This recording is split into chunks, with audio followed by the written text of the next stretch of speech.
Assalamualaikum warahmatullahi wabarakatuh. Hai, bersama saya Cik Ujo Rasmi dalam siri tutorial. Baik, hari ini saya nak tunjuk satu tutorial macam mana kita nak menghasilkan Z code menggunakan ZWork. Dan di sini saya ada satu code yang telah saya design. Kita tengoknya lah.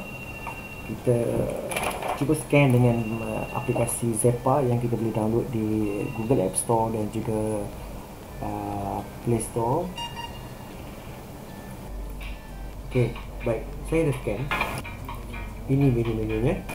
Dan menu-menu kita boleh design untuk menghasilkan satu inovasi yang bagus. Jadi jom ke mana? Ini tidak.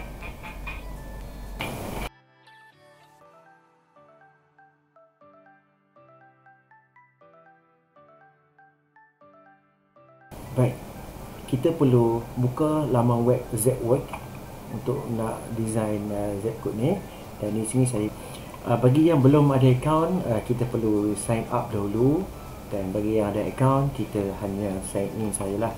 Dan di sini saya pilih personal project. Dia ada menu-menu lain lah yang kita boleh pilih. Dan bila kita pilih personal project, project remaining kita hanya 5 saja. Supaya pandai lah kita manage. Okey, baik. Saya nak terus kepada penciptaan kod ataupun konten yang ada dalam ZWork ni untuk menghasilkan informasi kita. Kita hanya perlu tekan create new project. Dan di sini ada 3 types project yang boleh kita pilih: studio, designer dan juga universal augmented reality. Saya pilih designer, tekan next step dan kita pilih Z code, kita create project. Okey, apabila kita dah create semua tu, di sini kita perlu create kita punya tajuk project kita. Macam saya pilih my portfolio. Baik, sesudah tu kita open design. Kita open design. Dan kita perlu design satu code dengan menggunakan Z code yang diberi. Macam ni, ini adalah Z code kita. Kita perlu download dan kita perlu siapkan satu template yang ada Z code ni. Jadi kita boleh download untuk design tersebut. Jadi apabila kita dah download kod kita tu, kod kita macam ni ini kod yang telah diberikan kepada kita. Kita boleh ambil kod ni dan kita design untuk Z code kita.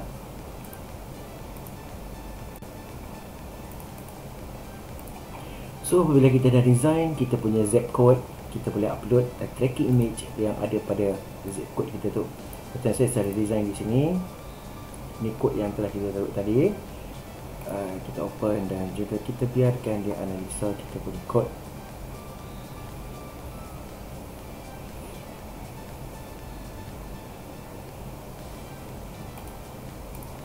So sekarang ni dia dah track kita punya kod kita di sini zone hijau, so good lah tracking kita tu. Dan kita use this tracking image, kita gunakan tracking image kita tu. Kita biarkan dia selesai proses sebelum kita design.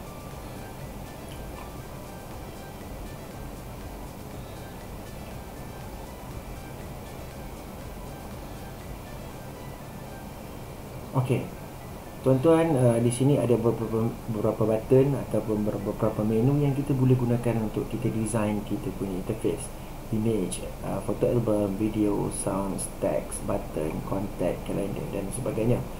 So di sini saya nak mulakan dengan kita masukkan image. Tu saya nak masukkan latar belakang kita punya paparan ni, bagi dia lawa sikit. So kita masukkan balik image yang asal kita buat tadi. Dan kita klik dan kita besarkan. Saya guna resolusi 800 di sini, ataupun kita kecilkan lagi 780. Besar adalah tuan-tuan boleh gerak-gerakkan sikit, ataupun kita kecilkan lagi, kita bagi suit lah dengan image kita tu. Tak ada masalah, yang ni selera tuan-tuan. Okey, macam tu. Baik, sekarang ni apa kita nak buat? Kita rename kan. Kita letak background. Baik, sekarang ni kita nak masukkan button ataupun menu pilihan. Saya di sini saya menggunakan button. Kita masuk ke image. Saya pilih di sini. Saya yang sudah ready ataupun saya upload. Kita jadikan image dia 80 atau 100 lah, 80. Kita letak mana-mana saja di ruangan ni. Tapi sebelum tu tuan-tuan, pada image tadi kita lock supaya dia tak mengganggu gerakan image nanti. So kita masukkan lagi, kita set 80. Kita letak pada kedudukan yang ikut sebelah masing-masing.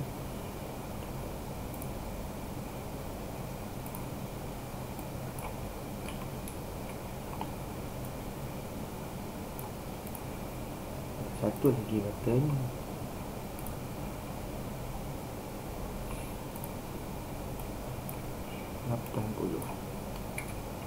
Okey, ini adalah button-button yang kita boleh gunakan untuk konten kita. Di sini saya nak rename scene satu ni, kita letak sebagai intro. Kemudian saya nak tambah satu lagi scene, saya nak letak scene yang kedua dan kita renamekan scene kedua situ sebagai siapa saya. Dan kita masukkan yang ketiga, scene ketiga kita renamekan sebagai academic, bersesuaian dengan menu yang kita dah design tadi. Itu kita balik kepada intro. Mudah saya tuan-tuan sekarang ni. Jadi tadi saya dah masukkan menu ataupun button siapa saya. So di sini saya perlu ke action tab dan saya pilih go to scene. Kemudian saya pilih siapa saya, sesuaian dengan scene yang kita dah create tadi. Kemudian ke academic, kita buat benda yang sama, perkara yang sama, go to scene dan kita go to academic. Di sini tuan-tuan boleh rename.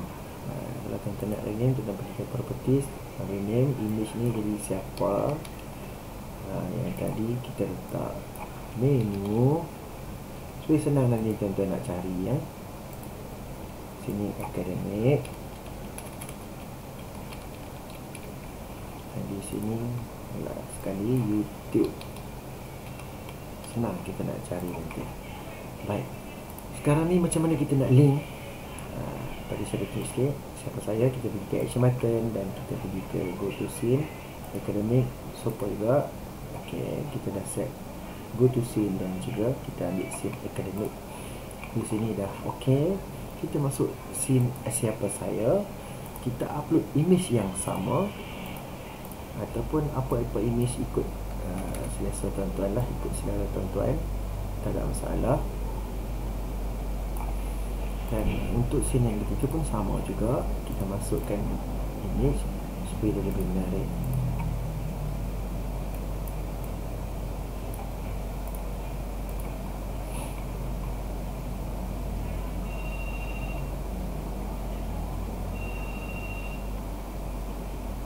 Kita besarkan image tadi dan kita susun ikut selera tuan-tuan.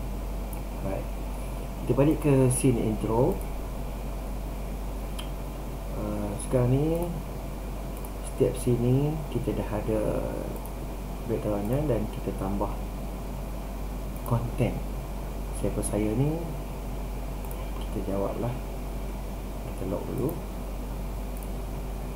image, kita letak background. Di sini text.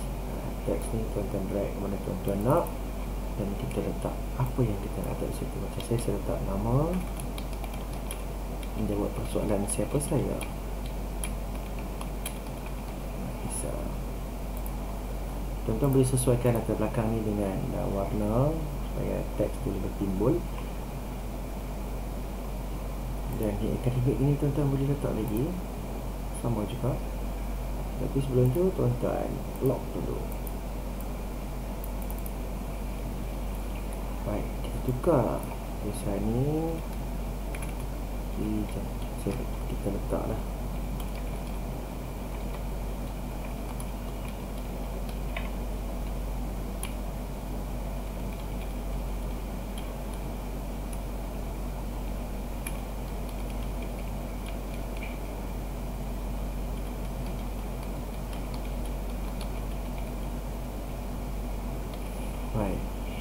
tuan-tuan boleh drag, kita pilih, tuan-tuan drag bersesuaian dengan interface kita tu.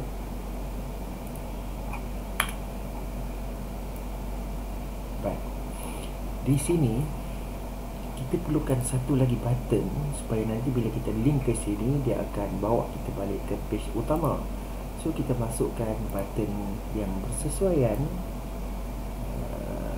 Kita pilih home button.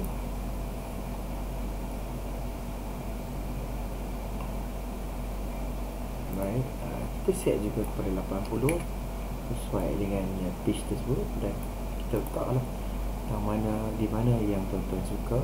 Sama juga dengan page akademik tadi, masukkan menu yang sama, button yang sama, dan kita set 80.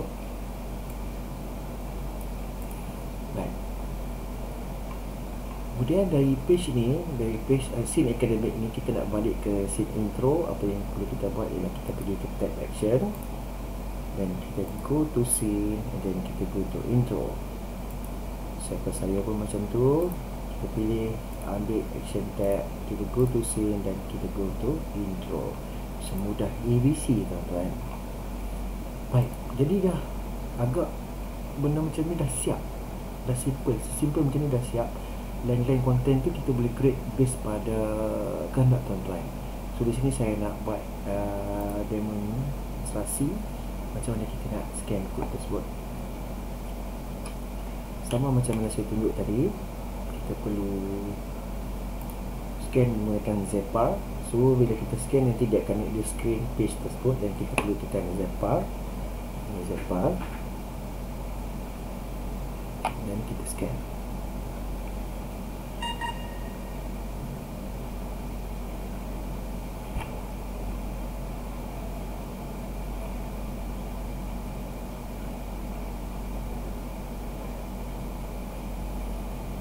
Baik, saya dah siap scan dan saya akan tunjukkan kepada tuan-tuan.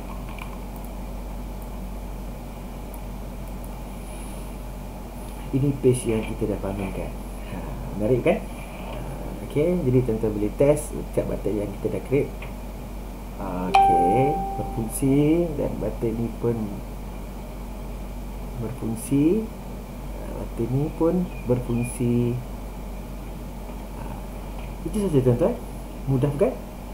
Gunalah Zepcode untuk sampaikan informasi dengan lebih ringkas dan padat. Kita jumpa lagi bersama saya, Cik Yudho Laksmi. Assalamualaikum warahmatullahi wabarakatuh. Jangan lupa subscribe DigiByte Autocorrect. Terima kasih.